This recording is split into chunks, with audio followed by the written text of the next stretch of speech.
और अब आगे देखिए हर शहर की हर खबर। तो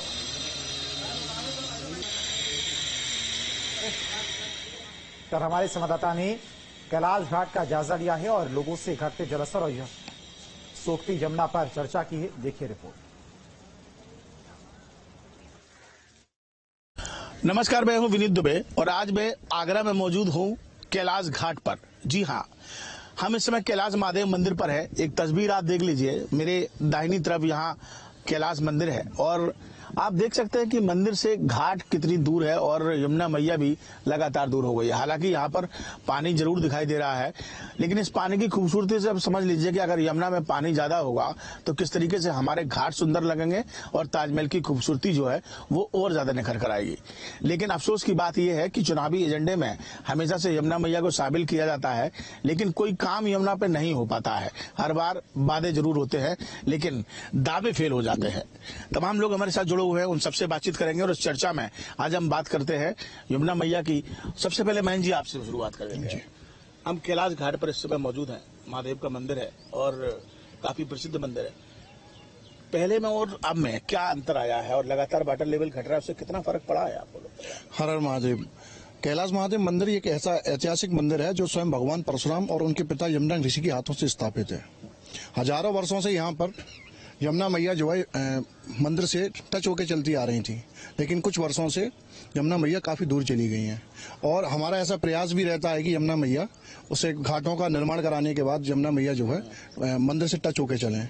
और हमारे पूर्वज बताते हैं कि यमुना मैया प्रति वर्ष जो है भगवान शिव के चरण स्पर्श करके जाती थी, लेकिन कई वर्षों से देखा जा रहा है, करीब 5 से 6 वर्षों से, कि यमुना मैया तो आती हैं लेकिन पानी जो है स्तर रहता है और चली जाती है। आप बताएंगे कि कितना परिवर्तन देखने को मिल रहा है आपने, और किसी ने कुछ काम किया या सिर्फ वादे रहते हैं?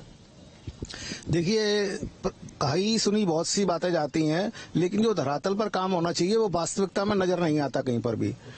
होना ये चाहिए कि यहाँ नदी के किनारे जितने भी जगह हैं उनकी सफाई हो, ताकि लोग बाग आ सकें, अपना सहयोग दे सकें और उसके हरियाली के लिए नदी के किनारे किनारे ग्रीन कॉरिडोर बनाना चाहिए पेड़ों के द्वारा, और नदी के अंदर से सफाई करनी चाहिए ताकि उनमें पानी चलता रहे। आज नदियों की स्थिति ये वही है कि ऊपर रेत आ गई है और पानी केवल इधर उधर से ही नाले के रूप में बहता है।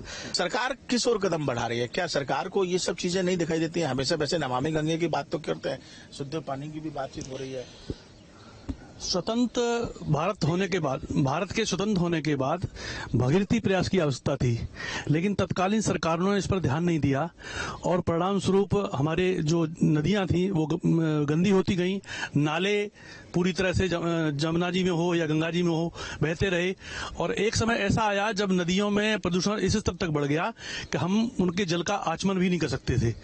और वृक्षारोपण के नाम पर ऐसे पेड़ लगाए गए जो जमीन से जलस्तर कम करते हैं, जैसे यूकेलिप्टस है, कीकर है।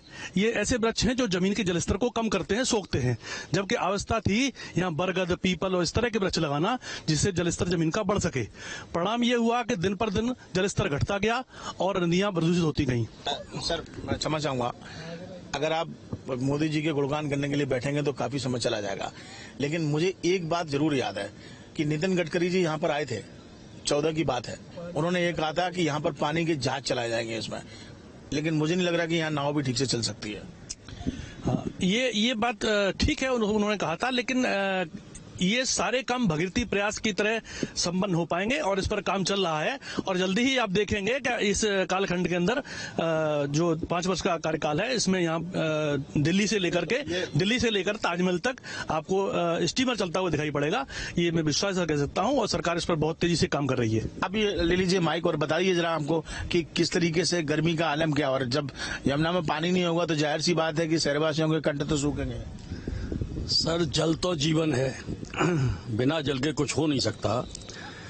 हर बार वायदे बहुत कर दिए जाते हैं, क्योंकि जब तक नदी की डीसिल्टिंग नहीं होगी, तालाबों की डीसिल्टिंग नहीं होगी, जल हर बार आता है, बाढ़ इतनी